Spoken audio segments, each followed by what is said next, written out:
Hello friends, welcome to your own channel daily stock. तो इस video में मैं आपको नेस्ले इंडिया के क्वार्टर 4 रिजल्ट के बारे में बताने वाला हूं और ये भी बताऊंगा कि अब आपको नेस्ले इंडिया के अंदर इन्वेस्टमेंट करना चाहिए या नहीं। तो ये पूरी जानकारी आपको इस वीडियो में मिलने वाली है, तो आप इस वीडियो को एंड तक जरूर देखिएगा। और दोस्तों, अगर आपको रोज इसी तरीके की अपडेट चाहिए तो आप प्लीज़ हमारे चैनल को जरूर सब्सक्राइब कर दीजिएगा, क्योंकि आपको रोज ये सारी अपडेट्स हमारे चैनल के ऊपर मिलने वाली है। तो चलिए शुरू करते हैं। तो ये देखिए, यहाँ पर आपको एक पहला डाउट ये होगा कि यहाँ पर मैं क्वार्टर 4 क्यों बोल रहा हूँ, क्योंकि देखिए नेस्ले इंडिया जो अपना कैलेंडर ईयर होता है उसको फॉलो करता है, ना कि अपने फाइनेंशियल ईयर को। ये जनवरी से लेके दिसंबर वाले ईयर को फॉलो करता है, ना कि फाइनेंशियल ईयर जो अप्रैल से लेके मार्च वाला होता है। तो ओके, तो ये देखिए यहां पर अगर आप इसका नेट प्रॉफिट देखेंगे तो वो देखिए 5.79% वाई बढ़कर हो गया है 2082.4 करोड़ का। तो यहां पर इसका जो रिजल्ट है वो देखा जाए अच्छा निकल कर आया है, क्योंकि पूरे ईयरली बेसिस का ये जो रिजल्ट है ये पिछले साल का, मतलब जो पिछले साल का जो 2019 वाला है उसके ये पूरा कंपैरिजन है।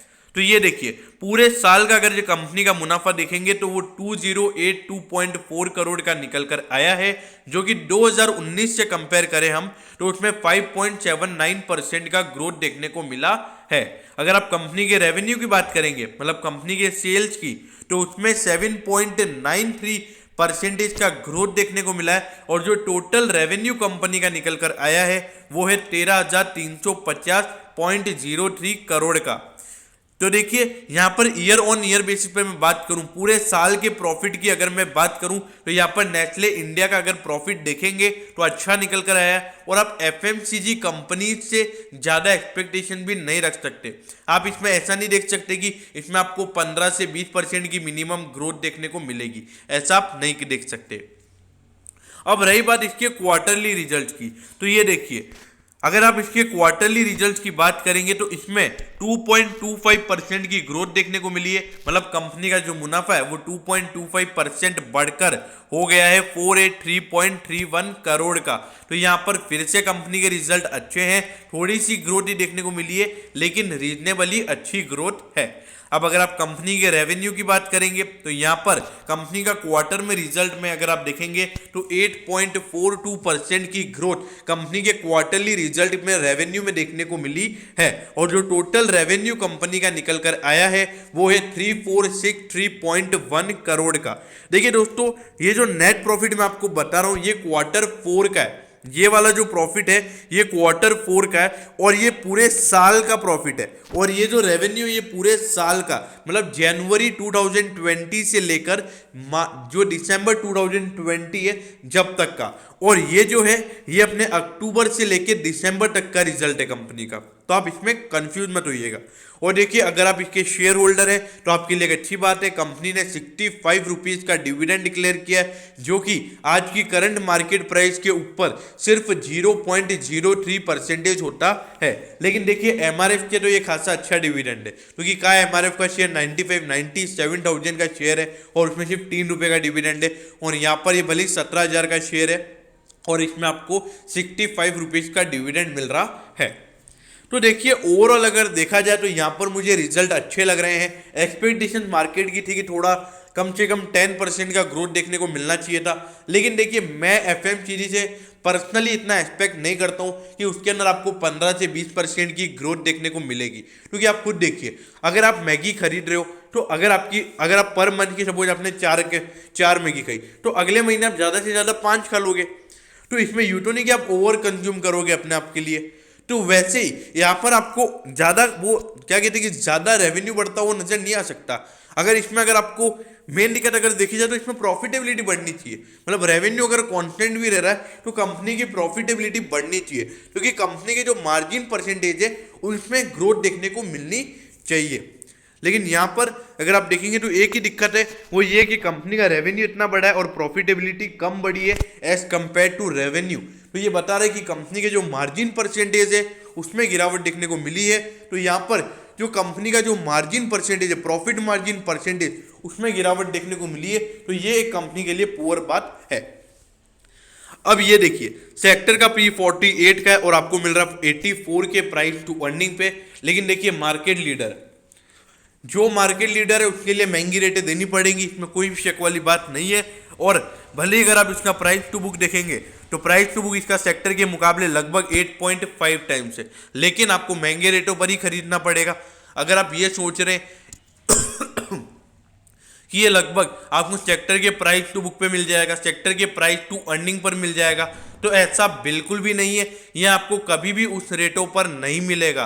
क्यों? क्योंकि देखिए एक मार्केट लीडर, ज़्यादा होल्डिंग प्रमोटर्स के पास पड़ी हुई है, मार्केट में शेयर का फ्लक्चुएशन इतना है नहीं है, तो जैसे ही डिमांड बढ़ती है शेयर का प्राइस एकदम से भागने चला जाता है। तो इसलिए आपको सस्ते रेटों में नहीं मिलेगा, ये तो कंफर्म बात है। अगर आपको लेना है तो महंगे रेटों पर ही लेना पड़ेगा।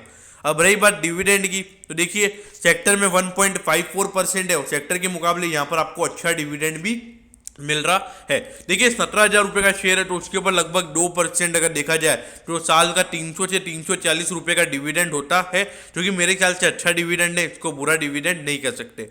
अब आप इसका मार्केट कैप देखिए, 1,68,533 करोड़ की इसकी मार्केट कैप है। अगर एफएमसीजी के अंदर अगर आप बात करोगे तो हिंदुस्तान यूनिलीवर, आईटीसी और इसके बाद तीसरी अगर मार्केट कैप से देखा जाए एफएमसीजी के अंदर तो सबसे ज़्यादा मार्केट कैप इसी की है, 3rd नंबर पे आती है एफएमसीजी के अंदर। अब ये देखिए पिछले 4 साल से लगातार जिस तरीके से इसके रेवेन्यूज में आपको ग्रोथ देखने को मिल रहा है, और अगर आप इसकी प्रॉफिटेबिलिटी देखेंगे तो पिछले 4 साल से लगातार कंसिस्टेंट ग्रोथ आपको इसकी प्रॉफिटेबिलिटी में भी देखने को मिल रहा है। अब देखिए मैं आपको हमेशा यही बोलूंगा कि प्रॉफिटेबिलिटी आप एकदम मतलब ज़्यादा से ज़्यादा 15% की एक्सपेक्ट कर सकते हैं। उससे ज़्यादा अगर ग्रोथ आपको एफएमसीजी कंपनीज के अंदर देखने को मिल रहा है तो मेरे ख्याल से वो कंपनी बहुत ही आउट परफॉर्मिंग है, आपको उसके अंदर नो डाउट इन्वेस्टमेंट कर लेना चाहिए।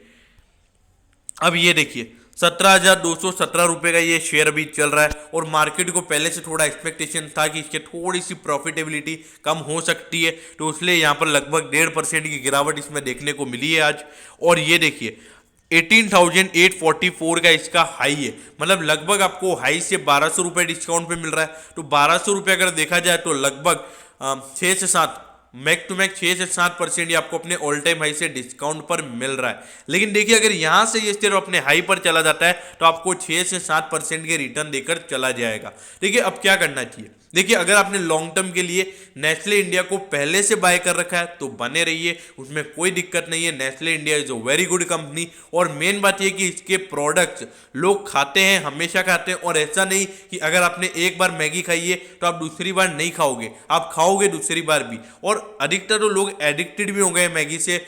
और जहाँ तक कि मुझे पता है कि मुंबई, बेंगलुरु यहाँ पर जो बच्चे होते हैं वो जो घर पे अकेले रहते हैं तो वो अधिकतर मैगी बनाने ही प्रेफर करते हैं, क्योंकि Maggi is very easy to cook. तो इसलिए आपको बने रहना चाहिए नेस्ले इंडिया के अंदर। Nestle India is a very good company. FMCG की बात की जाए तो यहाँ पर एक मार्केट लीडर भी है एफएमसीजी प्रोडक्ट के अंदर, तो मेरे ख्याल से आपको इसमें बने रहना चाहिए। अब रही बात आती है शॉर्ट टर्म इन्वेस्टमेंट के लिए, तो देखिए मेरे ख्याल से जितना मार्केट ने एक्सपेक्ट किया था उतने इसके रिजल्ट नहीं आए हैं, थोड़ी सी एक्सपेक्टेशन यहाँ पर इसकी पूरी नहीं हुई है, तो इसलिए आपको इसमें थोड़ी सी वीकनेस नजर आ सकती है। तो मैं यही बोलूँगा कि शॉर्ट टर्म इन्वेस्टर्स अगर इसमें प्रॉफिट में है तो मेरे ख्याल से आपको निकल जाना चाहिए इसमें से, या फिर आपको इसमें कोई नई फ्रेश पोजीशन नहीं बनानी चाहिए अभी फिलहाल। अब रही बात आती है क्या अब इसमें लॉन्ग टर्म इन्वेस्टमेंट करना चाहिए, देखिए मेरे ख्याल से रिजल्ट पुअर आए हैं और मार्केट भी थोड़ा भी बुलिश चल रहा है। देखिए अगर मार्केट में एक अच्छा खासा अगर गिरावट आता है, जैसे एफएमसीजी में इतनी गिरावट नहीं आती है, लेकिन अगर आपको ये शेयर 16,500 के लगभग मिल जाता है, 16,500, तो उस वक्त आपको इसमें जरूर पैसा डालना चाहिए, क्योंकि मेरे ख्याल से लॉन्ग टर्म के लिए बढ़िया शेयर है। भले आप इस प्राइस पर भी खरीदोगे तो कोई भी दिक्कत वाली बात नहीं है, लेकिन ध्यान रखिएगा उसके बाद अगर प्राइस गिरता है तो जरूर आप डिप में खरीदते रहें। तो दोस्तों मैं होप करता हूं कि मैंने आपको नेस्ले इंडिया के Q3 रिजल्ट्स के बारे में सब कुछ बता दिया होगा। अगर आपकी रिजल्ट्स के रिगार्डिंग कोई भी क्वेरीज हो, अपनी कंपनी के रिगार्डिंग कोई भी क्वेरीज हो, तो आप कमेंट सेक्शन में कमेंट कर सकते हैं, मैं ज़रूर आपके कमेंट पर रिप्लाई करूँगा। तो दोस्तों अगर आपको वीडियो अच्छी लगी हो तो प्लीज़ वीडियो को लाइक कर दीजिएगा और रोज़ इसी तरीके की अपडेट पाने के लिए चैनल को सब्सक्राइब करना ना भूलें। Okay, thank you, have a nice day.